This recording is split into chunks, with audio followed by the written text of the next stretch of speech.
Ivanka Trump looks in good spirits as she boards Air Force One ahead of her father, as the president returns to D.C. amid turbulence over Charlottesville and ratings plummet. Ivanka Trump jetted back to Washington, D.C. last night aboard Air Force One as her father continued to deal with the growing Charlottesville crisis. The first daughter carried her one-year-old son Theodore up the steps of the presidential aircraft in Morristown, New Jersey, while holding hands with her eldest daughter Arabella, 6, after enjoying a family getaway at the family's golf club in Bedminster. President Donald Trump arrived to the capital a short time later with his wife Melania and their son Barron, returning from a 17-day vacation at the private estate. Ivanka and her children were all dressed in matching tones on Sunday, with the first daughter opting for a white off-shoulder dress, paired with matching flat sandals and pendant earrings. Theodore donned a white shirt and sneakers, along with a pair of gray pants, while Arabella was dressed in a light-colored dress with a floral pattern and a navy blue Peter Pan collar. Like her mother, Arabella wore white sandals, with a row of tiny flowers matching the pattern on her dress. Later on Sunday, Ivanka took to Instagram to share a photo of Theodore, apparently exhausted by the trip. The little boy appeared to be sleeping peacefully with his thumb in his mouth, a stuffed bunny at his side. Ivanka was previously seen with her husband, Jared Kushner, 36, and their third child Joseph, 3, jetting off to Bedminster in New Jersey earlier this month. The president was then kicking off his 17-day sojourn at the golf club. Jared and Ivanka were in Vermont for a 2-day vacation while President Trump claimed there were very fine people among the crowd of white supremacists who marched in Charlottesville. They were then expected back in Bedminster, a White House official told Politico.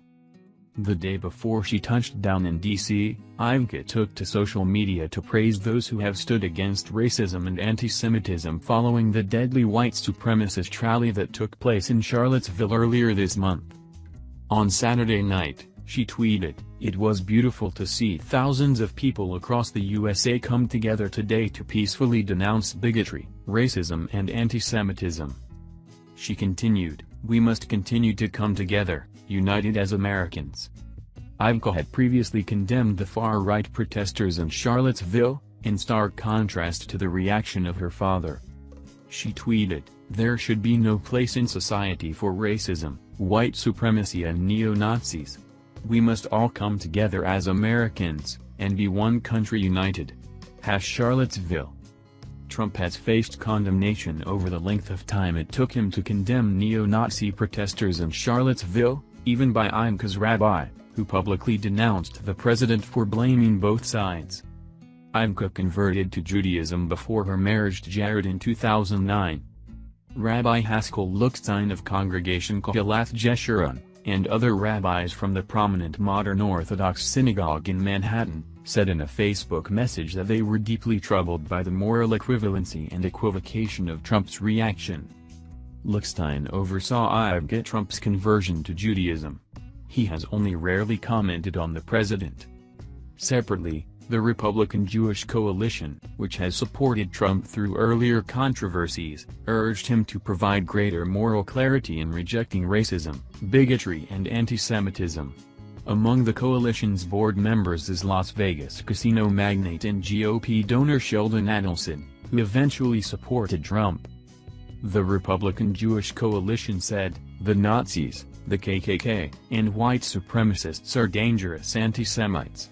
There are no good Nazis and no good members of the Klan."